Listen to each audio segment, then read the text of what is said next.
Hormuz প্রণালী বন্ধের হুমকিতে জ্বালানি সরবরাহ নিয়ে শঙ্কা। বন্ধ হতে পারে ওমান, কাতার ও আমিরাত থেকে অপরিশোধিত তেল, এলএনজি আমদানি। সরকারকে বিকল্প খোঁজার পরামর্শ। বাংলাদেশ ভ্রমণে নেই ই ভিসার সুবিধা। ইমিগ্রেশন জটিলতায় আগ্রহ হারাচ্ছেন বিদেশি পর্যটক। ভোগান্তিহীন ভ্রমণ নিশ্চিতের তাগিদ। তৃতীয় টার্মিনাল ঘিরে চলছে তোড়জোড়। লোকসানের অজুহাতে দীর্ঘদিন বন্ধ রংপুর অঞ্চলে বেসরকারি টেক্সটাইল মিল। কর্মহীন হাজারো শ্রমিক। রক্ষণাবেক্ষণের অভাবে নষ্ট ও চুরি হচ্ছে মূল্যবান যন্ত্রাংশ। মাসে ৩-৪ দিন বিদ্যুৎ বন্ধ বেনাপোল স্থলবন্দরে। বাণিজ্যিক কার্যক্রমে নেতিবাচক প্রভাব। ভোগান্তিতে যাত্রীরা। দ্রুত সংকট সমাধানের দাবি বন্দর কর্তৃপক্ষের।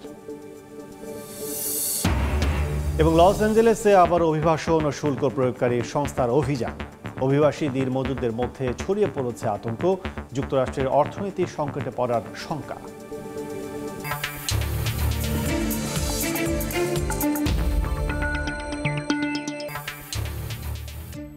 দেখছেন শিরোনাম। আমন্ত্রণ জানাচ্ছি দেশ ও দেশের বাইরের অর্থ বাণিজ্যে নানা খবর নিয়ে আমাদের নিয়মিত আয়োজন এ সময়ের বাণিজ্যে। আপনাদের সঙ্গে আছি আমি কাজল আব্দুল্লাহ। ইরানের হরমুজ প্রণালী বন্ধের হুমকিতে জ্বালানি সরবরাহের শঙ্কা বাড়ছে দেশে। অপরিশোধিত তেল ও এলএনজির অর্ধেকে আসে সংযুক্ত আরব আমিরাত এবং কাতার থেকে। দুই দেশের জ্বালানি বাণিজ্যের একমাত্র রুট হরমুজ প্রণালী। গুরুত্বপূর্ণ এই জলপথ বন্ধ হলে জ্বালানির ঘাটতিতে পড়বে বাংলাদেশ। এ অবস্থায় দ্রুত সরকারকে জ্বালানির বিকল্প উৎস খোঁজার তাগিদ সংশ্লিষ্টদের। SM আরেফিনের রিপোর্ট। ইরান ইসরায়েল পাল্টাপাল্টি হামলার প্রেক্ষাপটে যে কোনো মুহূর্তে বন্ধ হতে পারে বিশ্বের অন্যতম ব্যস্ত জলপথ হরমুজ প্রণালী। ৩৪ কিলোমিটারের দীর্ঘ এই জলপথ চিন্তা বাড়াচ্ছে বাংলাদেশেরও। আরপিজিসিএল এর তথ্য বলছে ২০১৮ সাল থেকে এ পর্যন্ত ৪৮৭ কার্গো এলএনজি আমদানি করেছে বাংলাদেশ। এর মধ্যে ২৬৭ কার্গো কাতার এবং ওমান থেকে এসেছে ১২২ কার্গো, অর্থাৎ চাহিদার ৮০% মেটাচ্ছে এই দুই দেশ। চলতি অর্থ বছরেও ৫৬ কার্গো এলএনজির মধ্যে এপ্রিল পর্যন্ত এসেছে ৪৬ কার্গো। হরমুজ প্রণালী বন্ধ হলে বাংলাদেশকে জ্বালানি সরবরাহ করতে পারবে না কাতার। রেডসি এফেক্ট হলে আমরা কি করি, তখন আমরা হোপ অফ কেপ দিয়ে আমরা হয়তো 11, 12, 13 দিন এডিশনাল ট্রানজিট টাইম দিয়ে তখন আমরা ইউরোপ ইউএসএতে ট্রাভেল করি ট্রানজিট দিয়ে। কিন্তু এইখানে সেই সিচুয়েশনটা নাই এখন। ডেফিনেটলি জাহাজ কোম্পানিগুলো যারা কাজ করে তারা নিশ্চয়ই এগুলো নিয়ে হয়তো চিন্তাভাবনা করবে যে তারা অন্য বিকল্প কী ব্যবস্থা করা যায়। But to best of my knowledge এখন এই মুহূর্তে সেই ব্যবস্থাটা কিন্তু নাই। বিপিসির তথ্য বলছে সংযুক্ত আরব আমিরাত এবং সৌদি আরব থেকে বছরে প্রায় 14 লাখ টন অপরিশোধিত তেল আমদানি হয়। হরমুজ প্রণালী এড়িয়ে লোহিত, এডেন এবং আরব সাগর হয়ে বাংলাদেশকে তেল সরবরাহ করতে পারবে সৌদি আরব। তবে বিকল্প জলপথ না থাকায় সংযুক্ত আরব আমিরাতে আটকে যাবে চাহিদার অর্ধেক জ্বালানি। আমাদের গ্যাসের নিজস্ব এখন উৎপাদন দিয়ে আমাদের দেশ চলে না। এর বাইরেও এই হরমুজ প্রণালী বন্ধ হয়ে গেলে তেলের দাম যেটা বৃদ্ধি পাবে, তাতে আমাদের যে ম্যানমেড ফাইবার, আমাদের এক্সপোর্টে এখন প্রায় 35-40% আমরা ম্যানমেড ফাইবার ইউজ করি, এই কাপড়গুলোর দামও বেড়ে যাবে। পরিস্থিতি পর্যবেক্ষণে রেখে জ্বালানির বিকল্প উৎস খোঁজার তাগিদ দিলেন এই অর্থনীতিবিদ। মার্কিন যুক্তরাষ্ট্র বা কানাডা যদি হয় তাহলে সেক্ষেত্রে তারাও তো আমাদেরকে একেবারে তাৎক্ষণিকভাবে গ্যাস দেওয়ার জন্য প্রস্তুত নয়। দক্ষিণ এশিয়ার যে দেশগুলো যে যারা এই কাতার থেকে এই এলএনজি আমদানি করে, তো তাদের সঙ্গে এটা আলাপ আলোচনা বাড়ানো দরকার। বিকল্প পথ দিয়ে আমরা যাতে দ্রুততার সঙ্গে এবং অনবরতভাবে আসলে গ্যাসটা আমদানি করতে পারি। বিশ্বে প্রতিদিন ব্যবহৃত মোট তেলের প্রায় 20% পরিবহন করা হয় হরমুজ প্রণালী দিয়ে। গুরুত্বপূর্ণ এই জলপথ দিয়ে পরিবাহিত জ্বালানি তেলের প্রায় 70%-ই ভোক্তা দক্ষিণ এশিয়া। MS আরেফিন, সময় সংবাদ, ঢাকা। হরমুজ প্রণালী দিয়ে পণ্য পরিবহন বন্ধের যে শঙ্কা দেখা দিয়েছে, তাতে জ্বালানির দাম বাড়ছে বিশ্ববাজারে। সপ্তাহ ব্যবধানে 11% কাছাকাছি বেড়েছে অপরিশোধিত জ্বালানি তেলের দাম। গেল ডিসেম্বর পর সর্বোচ্চ দামে বিক্রি হচ্ছে ইউরেনিয়াম, আর ফেব্রুয়ারির পর কয়লার দাম উঠেছে সর্বোচ্চ পর্যায়ে। ইরান ইসরায়েল যুদ্ধে যেন আগুন লেগেছে জ্বালানির বিশ্ববাজারে, এমন বার্তাই দিচ্ছে বাজার বিশ্লেষণের তথ্য তুলে ধরা মার্কিন সংস্থা ট্রেডিং ইকোনমিক্স। মঙ্গলবার সকালে প্রতি ব্যারেল অপরিশোধিত জ্বালানি তেল ওয়েস্ট টেক্সাস ইন্টারমিডিয়েট বিক্রি হয়েছে $72। এক সপ্তাহে দাম বেড়েছে প্রায় 11%। হরমুজ প্রণালী দিয়ে সরবরাহ ব্যাহত হওয়ার শঙ্কায় সপ্তাহ ব্যবধানে ব্রেন্ট ক্রুডের দামও বেড়েছে 10% বেশি। বর্তমানে প্রতি ব্যারেল বিক্রি হচ্ছে $73.62। জ্বালানির বাজারে তুলনামূলক সস্তা খ্যাত কয়লার দামও রয়েছে ঊর্ধ্বমুখী। $106 বিক্রি হচ্ছে প্রতি মেট্রিক টন কয়লা। গেল ফেব্রুয়ারির পর এটিই এই জ্বালানি পণ্যের সর্বোচ্চ দাম। ইরান ইসরায়েল যুদ্ধের তীব্রতা বৃদ্ধির শঙ্কায় গেল 2.5 মাসের মধ্যে সর্বোচ্চ দামে বিক্রি হচ্ছে গ্যাসোলিন। সপ্তাহ ব্যবধানে 6.82% বেড়ে প্রতি গ্যালন এই জ্বালানি বর্তমানে বিক্রি হচ্ছে $2.22। মধ্যপ্রাচ্যের অস্থিরতায় প্রাকৃতিক গ্যাসের দামও এক সপ্তাহে বেড়েছে 6.75%। প্রতি MMBTU প্রাকৃতিক গ্যাসের দাম পড়ছে $3.76। শক্তিশালী জ্বালানি ইউরেনিয়ামের দামও রয়েছে ঊর্ধ্বমুখী। এক সপ্তাহে 8% বেশি বেড়ে প্রতি পাউন্ড বিক্রি হচ্ছে $76.20। দ্য ট্রেডিং ইকোনমিক্সের তথ্য গেল বছরের ডিসেম্বরের পর বর্তমানে সর্বোচ্চ দামে বিক্রি হচ্ছে এই জ্বালানি। বিশ্ববাজারে দাম বাড়ছে তরলীকৃত পেট্রোলিয়াম গ্যাস এলপিজি তৈরির অন্যতম উপাদান প্রোপেনের। গেল এপ্রিল থেকে কমতে থাকা এই জ্বালানির দাম এক সপ্তাহে প্রায় 5% বেড়ে যাওয়ায় বর্তমানে প্রতি গ্যালনের দাম পড়ছে 78 সেন্ট। কামরুল হাসান সবুজ, সময় সংবাদ। দর্শক, এই প্রসঙ্গে আলোচনা করতে আমাদের সঙ্গে ভার্চুয়ালি যুক্ত হয়েছেন international business forum of Bangladesh IBFB'র সাবেক সভাপতি মোহাম্মদ হুমায়ুন রশিদ। জনাব হুমায়ুন, আমরা আপনাকে স্বাগত জানাচ্ছি এ সময় বাণিজ্যে। আমরা শুরুতে একটু জানতে চাই যে অস্থির অবস্থা সৃষ্টি হয়েছে মধ্যপ্রাচ্য জুড়ে, সেটি আসলে সবশেষ কবে অস্থিরতা থেকে মুক্ত হয়ে স্থির হবে সেটি অজানা সবার, কিন্তু এই মুহূর্তে বাংলাদেশের জন্য যারা আমদানি নির্ভর দেশ আছে তাদের জন্য কি সংকেত মনে করছেন? প্রত্যেকটা দেশের আপনার প্রত্যেকটা দেশের একটা বাফার বলে একটা জিনিস থাকে। বাফার স্টক দিয়ে চায়না যেমন এই ধরনের সিচুয়েশনকে মোকাবেলা করার জন্য রেডি আছে। তাদের অল্টারনেটিভ একটা সোর্সেস আছে, যেমন রাশিয়া থেকে তারা পাইপলাইন দিয়ে গ্যাস এবং তরল তেল ইম্পোর্ট করছে। ইন্ডিয়ারও একটা বাফার আছে, যদিও ভারত প্রায় 60% কিন্তু এই তেলের উপরে নির্ভর করে। আপনার বিশ্ব জ্বালানির 20% আপনার এই যে চ্যানেলটা আছে, হরমুজ পদ্ধতি যেটা আছে, এই চ্যানেল দিয়ে প্রতিদিন আপনার এই তেল সরবরাহ হয়। এবং ইরানের এই পাশ এবং ওমানের মাঝখানে যে ডিস্টেন্সটা আপনি যদি দেখেন তাহলে দেখতে পাবেন এই ডিস্টেন্সটা অপারেশনাল হচ্ছে 10 কিলোমিটারের মতন, যদিও আর একটু বড় চ্যানেলটা, কিন্তু অপারেশনাল হচ্ছে 10 কিলোমিটার মতন। এটা বন্ধ হয়ে যাওয়া মানে একটা হচ্ছে সারা বিশ্বে একটা জ্বালানি সরবরাহ এবং জ্বালানি নিরাপত্তাটা বিঘ্নিত হবে। ফলে বাংলাদেশও কিন্তু এর বাইরে না। বাংলাদেশ ধরেন আপনার LNG ইম্পোর্ট করে কাতার থেকে, আপনার তেল ইম্পোর্ট করে এই মিডল ইস্টার্ন কান্ট্রিগুলো থেকে। এই যে 6-7টা দেশ আছে, এই 6-7টা দেশই হচ্ছে সাপ্লাই সোর্স। আপনার এরপরে আমি আপনাকে বলি আরো ছোট জ্বালানি, যেটা হচ্ছে এলপিজির মোস্টলি আসে ওমান পোর্ট থেকে কিংবা দুবাই পোর্ট থেকে। এই চ্যানেলের হরমুজ পদ্ধতির ভিতর দিয়েই তাদেরকে যেতে হলে এখানে যদি অনিরাপত্তা হয় তাহলে কস্ট অটোমেটিক্যালি বেড়ে যাবে, অনিশ্চয়তা অটোমেটিক্যালি বেড়ে যাবে। সেই প্রভাবটা আসলে কিভাবে পড়বে আমাদের অর্থনীতিতে, সার্বিক শিল্প বাণিজ্যে?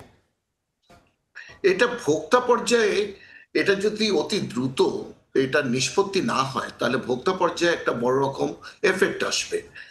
দ্বিতীয়ত ম্যানুফ্যাকচারিং এর কস্ট অনেক বেড়ে যাবে। তৃতীয়ত আমাদের যে বর্তমান তেল, জ্বালানি, বিদ্যুৎ এগুলোর উপরে ইন্টারাপশন আসবে। আসাতে আমাদের কাছে মনে হয় যে আমাদের যে রপ্তানি বাণিজ্য আছে এটার উপরেও কিন্তু একটা বড় চাপ আসবে। দ্বিতীয়ত কর্মসংস্থান, যারা প্রতিনিয়ত মিডল ইস্টে কাজের জন্য যাচ্ছেন, রেমিটেন্স পাঠাচ্ছেন, তাদেরও উপর একটা অনিশ্চয়তা চলে আসবে। আপনার একটা চেইন এফেক্ট পড়বে। ইভেন এয়ার ট্রান্সপোর্টেশন যে জিনিসটা আমরা বলি, যে আপনি এখান থেকে ধরেন ইউরোপে যাবেন, ইটালিতে যাবেন, এখন আপনার অনেকটা রাস্তা ঘুরে আসতে হবে। তারপর আছে বিদেশে এই জিনিসটা খুব বেশি, সেটা হচ্ছে ইন্স্যুরেন্স কস্ট। ইন্স্যুরেন্স কস্টটা হচ্ছে সবচেয়ে বেশি। এই যে জাহাজ চলাচল করবে, জাহাজের ভাড়া বৃদ্ধি পাবে এবং জাহাজের নাবিক যারা, তাদের যে লাইফের ইন্স্যুরেন্স, এই ইন্স্যুরেন্সের কস্টটাও বাড়বে। এখন ইরানের উপর দিয়ে কোনো প্লেন চলবে না, ফলে একটা অনেকখানি ঘুরে যেতে হবে, ফলে পরিবহন খরচ বাড়বে এটা আচ্ছা। ডোমেস্টিক পরিবহন খরচ বাড়বে, আপনার এইখানে কন্টেনারের খরচ বাড়বে, ফলে আমদানি এবং রপ্তানি দুটার উপরই একটা ঝুঁকিপূর্ণ অবস্থার আমি ধারণা করি যে এটা একটা ঝুঁকিপূর্ণ আমরা ইয়াতে আছি। যত দ্রুত এটা সমাধান করা যায় বাংলাদেশের মতো চ্যালেঞ্জিং দেশগুলোর জন্য তত মঙ্গল। তো মোহাম্মদ যেটি বলছেন যে আমাদের- মাল্টি মুখী এখানে সমস্যা তৈরি হবে, সেক্ষেত্রে যদি বলি যে আমাদের শিল্প বাণিজ্যে শিল্প খাতে তো মোটামুটি একটা জ্বালানির সংকট আছেই, পাওয়ার সংকট আছে। সেই সংকটটা এখন যেহেতু সরকার বিভিন্ন জায়গা থেকে কাতারসহ বিভিন্ন জায়গা থেকে কথা বলছেন, আলোচনা করছেন ইন্টারিম গভর্নমেন্ট, সেক্ষেত্রে আসলে এই মুহূর্তে এই সংঘাত পরিস্থিতি কতটা আসলে স্মুথ হবে কি মনে করছেন, কিংবা অন্য কোনো উপায় আছে কিনা, ভিন্ন বিকল্প কোনো সোর্স? এটা কিন্তু জ্বালানি নিশ্চয়তা, আমরা যেটা এনার্জি সিকিউরিটিস বলি, সেই জিনিসটা কিন্তু লং টার্ম প্ল্যানে আসতে হয় সবসময়। এটা শর্টকাট কোনো রাস্তা নেই। এক, এর জন্য কিন্তু আগামী 5 বছর 10 বছর কিংবা 20 বছরে কি দাঁড়াবে, কি ধরনের জ্বালানির প্রয়োজন আছে, সেটা কিন্তু অনেক আগে থেকে প্ল্যান করতে হয়, যেটা আমাদের মিসিং লাইনে আছে। আমরা জানি যে ইউক্রেন এবং রাশিয়ার ওয়ারের সময় আপনি জানেন যে আপনার তেলের দাম কিরকম বেড়েছিল, গ্যাসের দাম কিরকম সব জ্বালানির দামই বেড়েছে। আমরা এখন এক্সপেরিয়েন্স করছি ইরানের যুদ্ধ এবং ইসরায়েলের যুদ্ধ। আগামীতে আমরা জানি না আরেকটা যুদ্ধ কি আসবে। আমাদেরকে মাথায় রাখতে হবে যে এই ধরনের চ্যালেঞ্জ আসবেই, তাহলে আমাদেরকে ওই হিসাবে আমাদের একটা মাস্টার প্ল্যান করে এনার্জি সিকিউরিটি, এনার্জি বাফার তৈরি করতে হবে। সেটা ন্যাচারাল গ্যাস যদি লোকালি ডোমেস্টিক আমরা পাই, তাহলে একটা আমাদের এক্সপ্লোরেশনে যেতে হবে, কয়লা উৎপাদনে যেতে হবে, কয়লার উত্তোলন করতে হবে, আপনার ইন্টার রিজিওনাল কানেক্টিভিটি এবং এনার্জি সিকিউরিটিসটাকে অ্যাড্রেস করতে হবে। মিয়ানমার কাছে গ্যাস আছে, যদি আমাদের সাথে সম্পর্ক ভালো হয় আমরা মিয়ানমার থেকে ন্যাচারাল গ্যাস আনতে পারবো, ত্রিপুরা থেকে গ্যাস নিয়ে আসতে পারবো। আমরা এই জাতীয় রিজিওনাল যত বেশি রিলেশন বেটার করব, তত আমাদের এনার্জি সিকিউরিটিস অ্যাড্রেসড হবে। এই এনার্জি সিকিউরিটিসটা অ্যাড্রেস করা দরকার, কারণ এটার সাথে কিন্তু দেশের অর্থনীতি, কর্মসংস্থান এবং ভবিষ্যৎ এর তিনটাই নির্ভরশীল। আপনি দেখেন যদি এনার্জি সিকিউরিটি না থাকে, সরবরাহ যদি বিঘ্নিত হয়, তাহলে ফ্যাক্টরি ম্যানুফ্যাকচারিং বন্ধ হয়ে যাবে, এক্সপোর্ট বিঘ্নিত হবে এবং কর্মসংস্থান সবচেয়ে বড় যে জায়গাটা, যে কর্মসংস্থান বিঘ্নিত হবে। একটা বিষয় সেটা হচ্ছে যে আমরা যতটুকু জানতে পেরেছি, তথ্য যেটি বলছে সেটা হচ্ছে যে জ্বালানি আর কর্মসংস্থানের পাশাপাশি খাদ্য আমদানির ক্ষেত্রে বড় একটি রুট এই হরমুজ প্রণালী। সেক্ষেত্রে ফুড সেক্টর আমাদের তো আমদানি করতেই হয়, সেক্ষেত্রে কতটুকু এটা প্রভাব পড়বে কি মনে করছেন? আমরা এই দেশগুলা, এই হরমুজ প্রণালীর পাশের দেশগুলো কেউ খাদ্য উৎপাদনের ভিতরে খুব একটা সহায়ক না, কিন্তু এই জায়গাটা একটা হাব, এটা একটা হাব যেখানে ধরেন আপনার পোর্ট অফ ওমান আছে, দুবাই পোর্ট আছে, এবং এই পোর্টগুলো ব্যবহার করা হয় স্টোরেজ ফ্যাসিলিটিস বা ট্রান্সশিপমেন্টের জন্য। ফলে এই জায়গাটা কিন্তু আমাদের খাদ্যে যে নিরবিচ্ছিন্ন সরবরাহটা বিঘ্নিত হবে। এর জন্য আমাদেরকে অল্টারনেটিভ রুট, অল্টারনেটিভ এরিয়া খুঁজতে হবে, খোঁজার দরকার। এবং আপনার এটা কিন্তু অশান্ত হিসেবে আজকে না, আজ থেকে 20 বছর আগে থেকে এই এরিয়াটা অশান্ত অবস্থায় আছে, এবং ভবিষ্যতেও যে হবে না আমরা কিভাবে করব। ফলে আমাদের অল্টারনেটিভ রুট কিন্তু আজ থেকে 20 বছর আগে থেকেই খোঁজা উচিত ছিল। সেক্ষেত্রে আমরা কতটুকু আসলে অর্জন করতে পেরেছি, কিংবা সেই রুট কিংবা মাস্টার প্ল্যান করতে পেরেছি স্টেপ বাই স্টেপ? আপনারা যারা আছেন এই স্টেক হোল্ডার হিসেবে, তারা কি মনে করেন? আমার কাছে মনে হয় আমরা যতটুকু অ্যাড্রেস করেছি তার চাইতে অনেক বেশি হওয়া উচিত ছিল, আরো বেশি করতে পারত, আরো বেশি অল্টারনেটিভ সোর্স করতে পারত। তবে খাদ্যদ্রব্য আমাদের এখন যেটা খুঁজতে হবে সেটা আমরা ইস্ট থেকে কিভাবে আনতে পারি, ওয়েস্ট থেকে অ্যাভয়েড করতে আমরা কিভাবে পারি। ইস্ট থেকে যদি নিয়ে আসতে পারি, তাহলে আমাদেরকে ওয়েস্টের দিক থেকে আনাটা এখন অনেক বেশি খরচ পড়বে।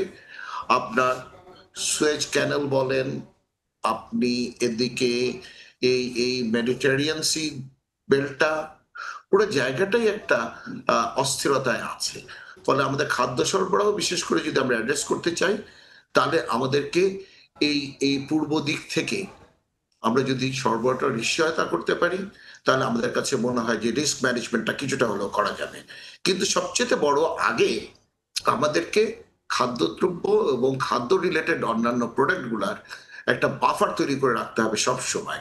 বাংলাদেশের মতো দেশে একটা নিশ্চয়তা এবং স্টোরেজ ফ্যাসিলিটিস যদি আমরা ডেভেলপ করতে পারি যে কোনো জিনিসের, যে আপৎকালীন, আপনি সোজা মোটা দাগে আমি যদি বলি, আপনি দেখেন যে আমাদের সংসারে আমরা আলোচনার শেষের দিকে একটু হ্যাঁ, আমরা যদি আমাদের সংসারেও যদি আপৎকালীন কিছু খাদ্যদ্রব্য রাখি আপৎকালীন বলে, দেশ কেন পারবে না? দেশ যাতে আপৎকালীন এই ধরনের সমস্যা সমাধানের জন্য আগের থেকেই কিছুটা মেন্টাল প্রিপারেশন থাকে এবং ভবিষ্যতেও এই ধরনের প্রবলেম বড় হবে, আরো বৃহৎ আকারে আসতে পারে। ফলে আমাদেরকে এখনই এটা প্ল্যান করা দরকার। জনাব রশিদ, আমরা আলোচনা শেষ পর্যায়ে অনেক অনেক ধন্যবাদ আমাদের সাথে যুক্ত হওয়ার জন্য। ধন্যবাদ। আলোচনা করছিলাম হরমুজ প্রণালীর মাধ্যমে যে ব্যবসা বাণিজ্যের রুট এবং সেটি ইসরায়েল এবং ইরান যুদ্ধের প্রভাব, সব মিলে আমাদের সাথে আলোচনায় যুক্ত ছিলেন আইভিএফবির সাবেক সভাপতি জনাব হুমায়ুন রশিদ।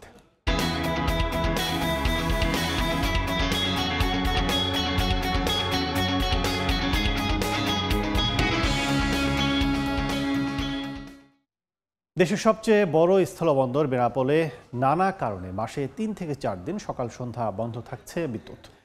এতে স্থবির হয়ে পড়ছে বাণিজ্য। সার্ভার বন্ধ থাকায় ইমিগ্রেশনে আটকা পড়েন যাত্রীরা। দ্রুত সংকট সমাধানের দাবি বন্দর কর্তৃপক্ষ ও ব্যবসায়ীদের। বেনাপোল প্রতিনিধি আজিজুল হকের পাঠানো তথ্য ও শাওন হোসেনের ছবিতে রিপোর্ট। বাণিজ্য ও আন্তর্জাতিক যাত্রী বেনাপোল বন্দর গুরুত্বপূর্ণ হলেও এখানে নেই নিরবিচ্ছিন্ন বিদ্যুৎ সুবিধা। মাসে অন্তত 4 দিন সকাল সন্ধ্যা বিদ্যুৎ থাকে না, আছে নিয়মিত লোডশেডিংও। এতে স্থবির হয়ে পড়ে বাণিজ্য ও ইমিগ্রেশন কার্যক্রম। যাত্রী ও ব্যবসায়ীদের ভোগান্তি যেন চরমে। এসি আছে, এসি চলে না, ফ্যান নাই, মানুষের দুর্ভোগের শেষ নাই। প্রচন্ড হয়রানি হলাম, প্রচন্ড গরম। এইরকম একটা ইমিগ্রেশনে সবসময় বিদ্যুৎ থাকা উচিত। বিদ্যুৎ না থাকার কারণে বেনাপোল বন্দরে পণ্য আমদানি রপ্তানি, পণ্য খালাস কার্যক্রম সম্পন্ন করতে ব্যাপক ব্যাঘাত ঘটছে। নিরবিচ্ছিন্ন বিদ্যুৎ সুবিধা না থাকায় ক্ষতির মুখে আছেন C&F এজেন্টরা। তাই সংকট নিরসনের দাবি জানিয়েছেন তারা। এদিকে জরুরি কাজ কিংবা দুর্যোগকালীন সময়েই শুধু বিদ্যুৎ সংযোগ বন্ধ রাখা হয় বলে জানান পল্লী বিদ্যুৎ সমিতির কর্মকর্তারা। এক্সপ্রেস ফিডারের মাধ্যমে যে বিদ্যুৎ সরবরাহ করে থাকি সেখানটায় আমাদের ইন্টারাপশনের পরিমাণটা খুব কম থাকে। মাসিকভাবে বা যে কোনো সময়ে যদি জরুরি রক্ষণাবেক্ষণের কোনো কাজ প্রয়োজন হয়ে থাকে, বিকল্প সোর্স না থাকায় আমরা তখন এই লাইনটা বন্ধ করতে বাধ্য হই। বিকল্প হিসেবে ব্যবসায়ীরা জেনারেটর ব্যবহার করার কথা জানালেও এতে তাদের ব্যবসায় খরচ বেড়ে যাচ্ছে বলে উল্লেখ করেন। যখন 6-7 ঘন্টা বিদ্যুৎ থাকে না, তখন আমাদের ব্যবসা বাণিজ্য পরিচালনা করা খুবই অস্বাভাবিক হয়ে পড়ছে। বেনাপোল বন্দর দিয়ে ভারতের সঙ্গে বছরে 60,000 কোটি টাকার বাণিজ্য ও 22 লাখ যাত্রী দুই দেশে যাতায়াত করে। সময় সংবাদ, বেনাপোল। আমদানি রপ্তানি বাণিজ্যের সঙ্গে সংশ্লিষ্ট যাত্রীদের মাধ্যমে করোনা সংক্রমণ ঠেকাতে প্রস্তুতি নিয়েছে সাতক্ষীরার ভোমরা স্থলবন্দর কর্তৃপক্ষ। এ বিষয়ে বিস্তারিত জানাতে আমাদের সঙ্গে যুক্ত রয়েছেন রিপোর্টার মমতাজ আহমেদ বাপি। আমি এখন আছি সাতক্ষীরার ভোমরা ইমিগ্রেশন পয়েন্টের সামনেই। ভোমরা ইমিগ্রেশনে পাসপোর্ট যাত্রীদের করোনা পরীক্ষা নিরীক্ষার জন্য ট্রাকের ড্রাইভার হেল্পারদেরকে মাস্ক বিতরণ করছে, স্যানিটেশন বিতরণ করছে, হাত ধোয়ানোর কাজ করছে। একই সাথে তারা এই বিজিবির তাদের সার্বক্ষণিক কাজ পাসপোর্ট যাত্রীদের সাথেও করে চলেছে। মেডিকেল টিম ভেতরে ঢোকার আগেই বিজিবি তার পরীক্ষা দিচ্ছে, আবার বিজিবির পরীক্ষা শেষে যাচ্ছে মেডিকেল টিমের কাছে। মেডিকেল টিম ক্লিয়ারেন্স দিলেই ইমিগ্রেশন পয়েন্টে যে তারা পাসপোর্ট নিয়ে ভিতরে ঢুকছে। এইভাবেই চলছে এখানকার পরীক্ষা নিরীক্ষা। আপনাদেরকে একটি বিষয় জানিয়ে রাখতে চাই, 2020 সালে এই 7টা সীমান্ত জেলা ছিল রেড জোনের আওতায়। এখানে সর্বোচ্চ 909 জন করোনা উপসর্গ নিয়ে মারা গিয়েছিল, করোনা পজিটিভ মারা গিয়েছিল 92 জন। এই ছিল করোনা পরীক্ষা নিরীক্ষার সর্বশেষ পরিস্থিতি ভোমরা ইমিগ্রেশনের। এতক্ষণ সরাসরি ছিলাম ভোমরা স্থলবন্দরে। বাংলাদেশ ভ্রমণে নেই ইলেকট্রনিক বা ই ভিসা ব্যবস্থা। এতে বিমানবন্দরে ইমিগ্রেশন জটিলতার শঙ্কায় অনেক বিদেশি পর্যটক আগ্রহী হন না বাংলাদেশ ভ্রমণে। বিদেশি পর্যটক বাড়াতে দ্রুতই সরকারকে ই ভিসা চালুর সিদ্ধান্ত নিতে হবে, এমনটাই মনে করেন অংশীজনরা। প্রাথমিকভাবে কয়েকটি দেশকে অনুমোদনের পরামর্শ দিয়েছেন তারা। পর্যটন বোর্ড ও সিভিল এভিয়েশন জানিয়েছে, তৃতীয় টার্মিনাল কেন্দ্র করে এ ব্যবস্থা নিয়ে আলোচনা চলছে। বিস্তারিত দেখুন আমার করা রিপোর্টে।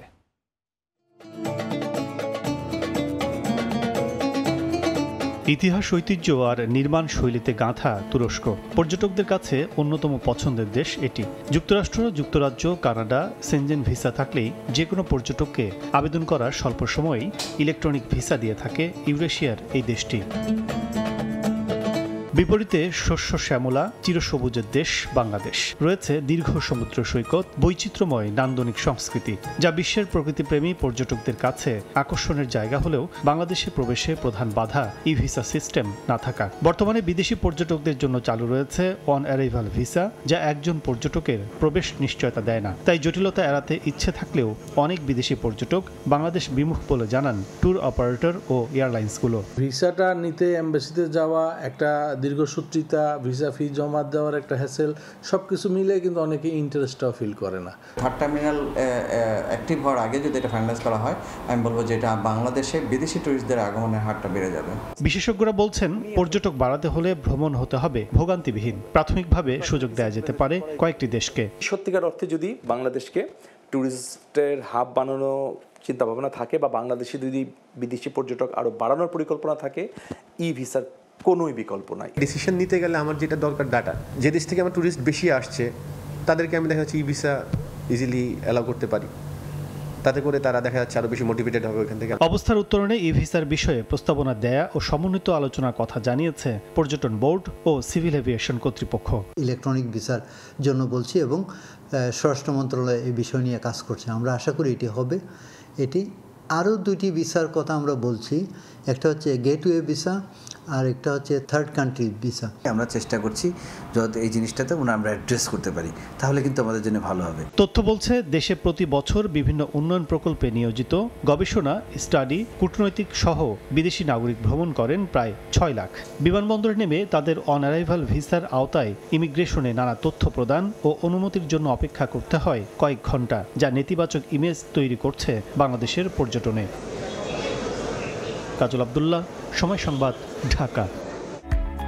অ্যালটেক অ্যালুমিনিয়াম, গড়ে উঠছে আগামীর শহর।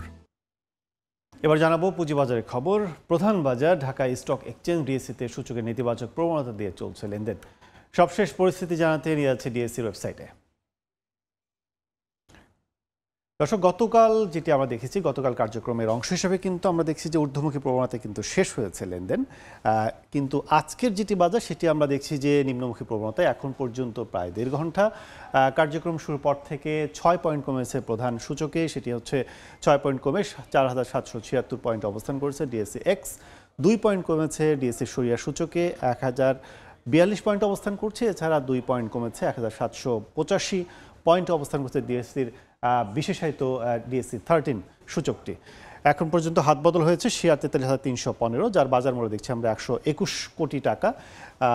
এছাড়া 99টি প্রতিষ্ঠানের অপরিবর্তিত রয়েছে শেয়ারের দর, 166টি প্রতিষ্ঠানের নিম্নমুখী অবস্থান রয়েছে এবং বৃদ্ধি পেয়েছে 120টি প্রতিষ্ঠানের শেয়ার দর। তো সব মিলে বলা চলে যে ডিএসসির রেগুলার যে আমরা দেখছি প্রতিনিয়ত যে ওঠানামার মধ্য দিয়েই তাদের কার্যক্রম পরিচালিত হচ্ছে। তো এই ছিল এখন পর্যন্ত ডিএসসির সবশেষ। লোকসানের অজুহাতে দীর্ঘদিন ধরে বন্ধ রংপুর বিভাগের সবগুলো সরকারি টেক্সটাইল মিল। এতে কর্মহীন হয়ে পড়েছেন হাজার হাজার শ্রমিক। নষ্ট, চুরি হচ্ছে মিলগুলোর মূল্যবান যন্ত্রাংশ। অর্থনীতিবিদরা মনে করেন, লোকসানের কারণ অনুসন্ধান করে এসব মিল চালুর উদ্যোগ নেওয়া জরুরি। নাজমুল ইসলাম নিশাতের রিপোর্টে বিস্তারিত।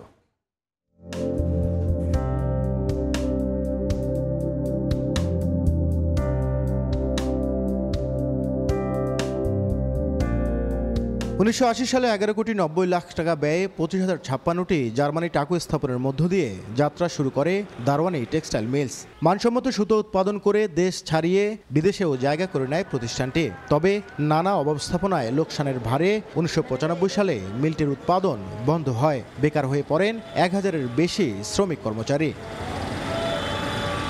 একই সময়ে 25,000 ভারতীয় টাকু নিয়ে চালু হয় দিনাজপুর টেক্সটাইল মিলস। উন্নত মানের 20, 32, 40, 60 এবং 80 কাউন্টের সুতো উৎপাদন করে মিলটি বহুবার দেশের সেরা বস্ত্রকলের তালিকায় উঠে আসে। কিন্তু 2008 সালে থেমে যায় উৎপাদন। এরপর রক্ষণাবেক্ষণের অভাবে যন্ত্রপাতি একে একে বিকল হয়ে পড়ে, এমনকি হরহামেশাই চুরি হচ্ছে মূল্যবান যন্ত্রাংশ।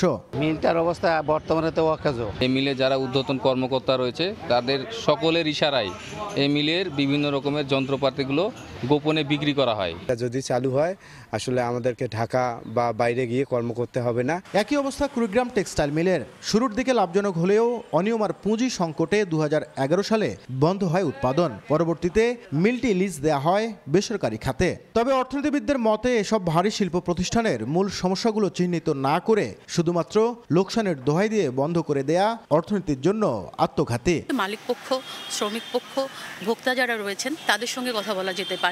পাবলিক প্রাইভেট পার্টনারশিপ যেগুলোতে আমাদের বিভিন্ন শিল্প কারখানা পুনরুজ্জীবিত করার যে প্রকল্প রয়েছে সেটিকে সচল করা। সংশ্লিষ্টরা মনে করেন সুপরিকল্পিত উদ্যোগ নেওয়া গেলে প্রাণ ফেরানো সম্ভব মৃতপ্রায় শিল্প প্রতিষ্ঠানগুলো, যা ইতিবাচক ভূমিকা রাখবে দেশের সার্বিক অর্থনীতিতে।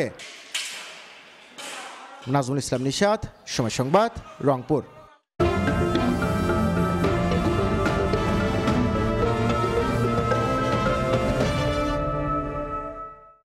দিনাজপুরের সমতল ভূমিতে গড়ে উঠছে অর্থকরী ফসল চায়ের বাগান, যা শ্রমিকদের জন্য তৈরি করেছে নতুন কর্মসংস্থানের সুযোগ। এতে সম্ভাবনা বাড়ছে পর্যটনেরও। কৃষকদের চা চাষে উদ্বুদ্ধ করতে পরামর্শ দিচ্ছে কৃষি বিভাগ। চা বাগান মানেই পঞ্চগড়, সিলেট, হবিগঞ্জ, মৌলভীবাজারের নাম আসে। তবে এবার সমতল ভূমি দিনাজপুরে চাষ হয়েছে এই অর্থকারী ফসলের। পাখির চোখে দেখে মনে হচ্ছে এ যেন সবুজ গালিচা। 2017 সালে দিনাজপুরে প্রথম চা আবাদ শুরু করেন বীরগঞ্জের ঝাড়বাড়ি গ্রামের কৃষক আক্তার আলী। বন্ধুর পরামর্শে পঞ্চগড় থেকে প্রতি চারা 4 টাকা দরে মোট 3000 চা গাছের চারা এনে 2 বিঘা জমিতে রোপণ করেন। 6 মাস পর প্রথমবারের মতো পাতা সংগ্রহ হয় 50 কেজি। তার 1 বছরের মধ্যেই 1.5 একর জমিতে চা পাতা সংগ্রহ করেন 1000 কেজি। আক্তারের সাফল্য দেখে অন্য কৃষকরাও উদ্বুদ্ধ হচ্ছেন চা চাষে। এলাকায় চা বাগান হওয়ায় শ্রমিকদের কর্মসংস্থানের সৃষ্টি হয়েছে। একবার লাগাইলে 60 থেকে 70 বছর ওই জমিতে আর অন্য কোনো কিছু করতে হবে না, হাল চাষ করতে হবে না, লাগাইতে হবে না। পরিচর্যা করলে মোটামুটি পাতা আসতে থাকবে। আমরা আগে সিলেট এবং পঞ্চগড়ে আমরা আগে চা বাগানে যাইতাম, দেখতাম অনেক দূরে যাইতে হতো। এখন আমরা এলাকার পাশে আমাদের এলাকার মধ্যে চা বাগান হচ্ছে। চা বাগান হওয়ার কারণে অনেক মানুষ এখানে কর্মস্থানের ব্যবস্থা হয়েছে।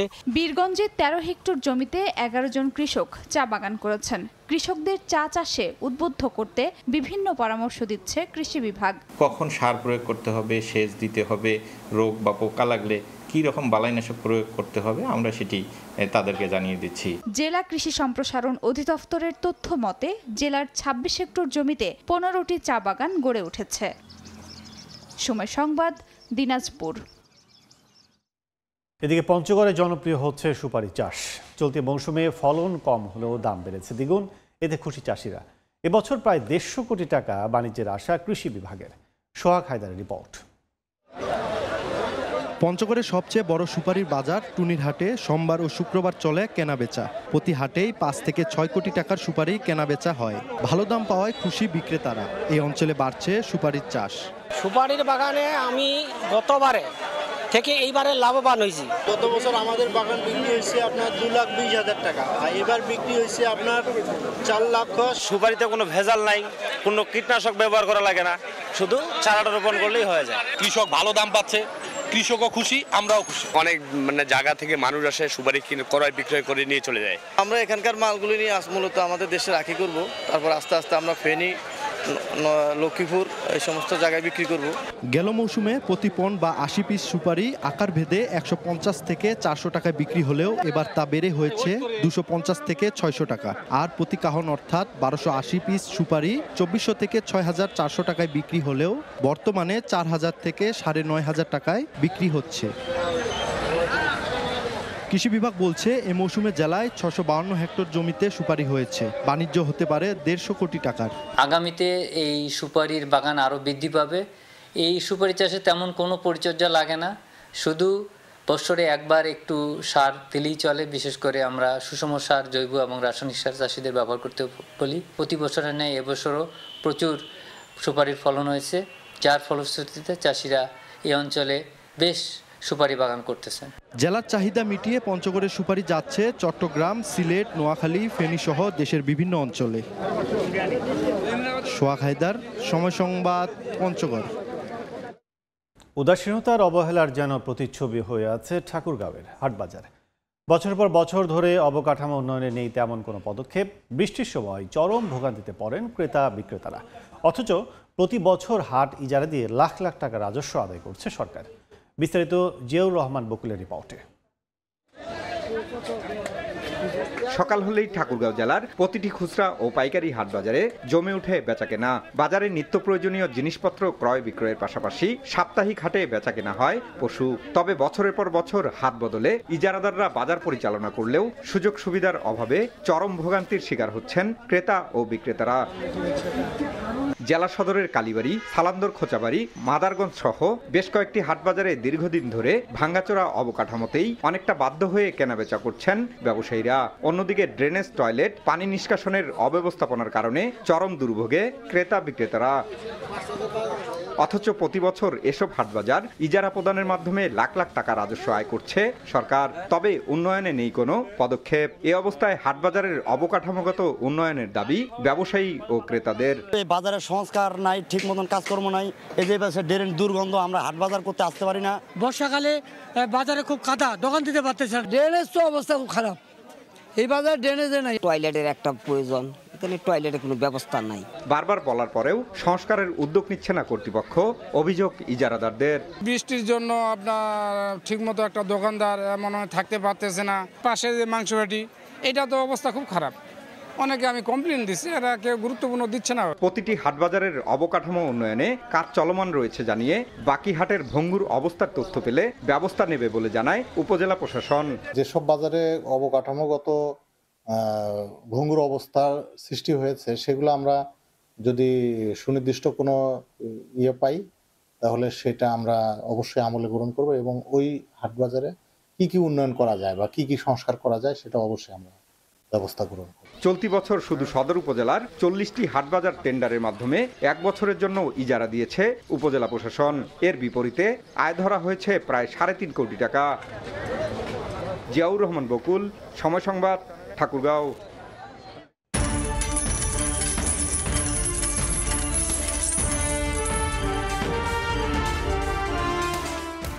বিশ্ববাজারে ঊর্ধ্বমুখী রয়েছে টিন, বিটুমিন, অ্যালুমিনিয়াম সহ বেশিরভাগ শিল্পপণ্য।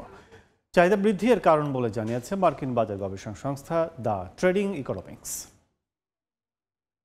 চাহিদা বেড়ে যাওয়ায় সড়কসহ পানি প্রতিরোধী স্থাপনা তৈরিতে দরকারি পণ্য বিটুমিনের দাম এক সপ্তাহে 5% বেড়ে প্রতি মেট্রিক টন বর্তমানে বিক্রি হচ্ছে $515। তবে 1 বছর আগের তুলনায় কিছুটা কমেই বেচাকেনা হচ্ছে বলে জানিয়েছে দ্য ট্রেডিং ইকোনমিক্স।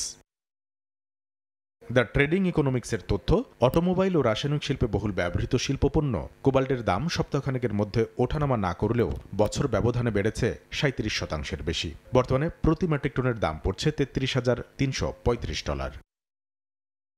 অ্যালুমিনিয়ামের দামও রয়েছে ঊর্ধ্বমুখী। $2,518.40 বিক্রি হচ্ছে প্রতি মেট্রিক টন এই হালকা শিল্পপণ্য। বিশ্ববাজারে বর্তমানে প্রতি মেট্রিক টন টিনের দাম পড়ছে $32,694। 1 সপ্তাহে 1% আর বছর ব্যবধানে মূল্যবান এই শিল্পপণ্যের দাম বেড়েছে প্রায় 12.5%।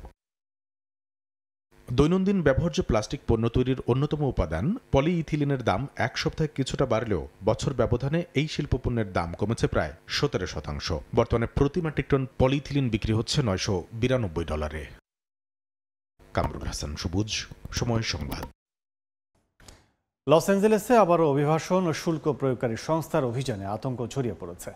নিরাপত্তার নামে চালানো এই অভিযান অভিবাসী দিন মজুরদের জীবনে নেমেছে স্থবিরতা। এমন অপতৎপরতার প্রশ্ন উঠেছে মানবাধিকার ও শ্রম নির্ভর অর্থনীতির ভবিষ্যৎ নিয়ে। পাসাডেনা, লং বিচ থেকে শুরু করে লস অ্যাঞ্জেলেসের শহরতলিতে প্রায় দেখা মিলছে অভিবাসন ও শুল্ক প্রয়োগকারী সংস্থা বা আইসিই এর কর্মকর্তাদের উপস্থিতি। অভিবাসী শ্রমিকদের লক্ষ্য করে অভিযান শুরু হতেই বন্ধ হয়ে গেছে অনেক কমিউনিটি জব সেন্টার। নিরাপত্তার নামে এই অভিযান কার্যত শহরের নির্মাণ ও পরিচ্ছন্নতা খাতকে স্থবির করে দিয়েছে। অভিযান শুরুর এক সপ্তাহেই লস অ্যাঞ্জেলেস সহ বিভিন্ন শহরে ছড়িয়ে পড়ে বিক্ষোভ। প্রশাসনের দাবি এসব বিক্ষোভ সামাল দিতেই সেনা মোতায়েনের সিদ্ধান্ত। তবে বিশেষজ্ঞরা বলছেন এই পদক্ষেপ কেবল ভয়ভীতি তৈরি করে অভিবাসীদের আরও অনিরাপদ করে তুলছে। মাঠে নামানো হয়েছে ন্যাশনাল গার্ড ও মেরিন সেনা। প্রেসিডেন্ট ট্রাম্প নিজেই জানিয়েছেন যে কোনোভাবে দেশের ভেতরে থাকা অবৈধ অভিবাসীদের সরিয়ে দিতে প্রশাসনের সর্বশক্তি প্রয়োগ করা হবে। যদিও ক্যালিফোর্নিয়ার গভর্নর সহ স্থানীয় নেতারা এর বিরোধিতা করেছেন, কিন্তু হোয়াইট হাউস বরাবরই দেখিয়েছে কঠোর অবস্থান। নাদিম মারজান, সময় সংবাদ। এ পর্যায়ে শীর্ষ সংবাদগুলো জানিয়ে দিচ্ছে আরেকবার। হরমুজ প্রণালী বন্ধের হুমকিতে জ্বালানি সরবরাহের শঙ্কা। বন্ধ হতে পারে ওমান, কাতার ও আমিরাত থেকে অপরিশোধিত তেল, এলএনজি আমদানি। সরকারকে বিকল্প খোঁজার পরামর্শ। বাংলাদেশ ভ্রমণে নেই ই ভিসার সুবিধা। ইমিগ্রেশন জটিলতায় আগ্রহ হারাচ্ছেন বিদেশি পর্যটক। ভোগান্তিহীন ভ্রমণ নিশ্চিতের তাগিদ। তৃতীয় টার্মিনাল ঘিরে চলছে তোড়জোড়। এবং লোকসানের অজুহাতে দীর্ঘদিন বন্ধ রংপুর অঞ্চলের সরকারি টেক্সটাইল মিল। কর্মহীন হাজারো শ্রমিক। রক্ষণাবেক্ষণের অভাবে নষ্ট, চুরি হচ্ছে মূল্যবান যন্ত্রাংশ।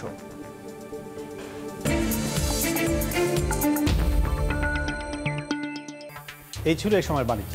সঙ্গে থাকুন সময়ের।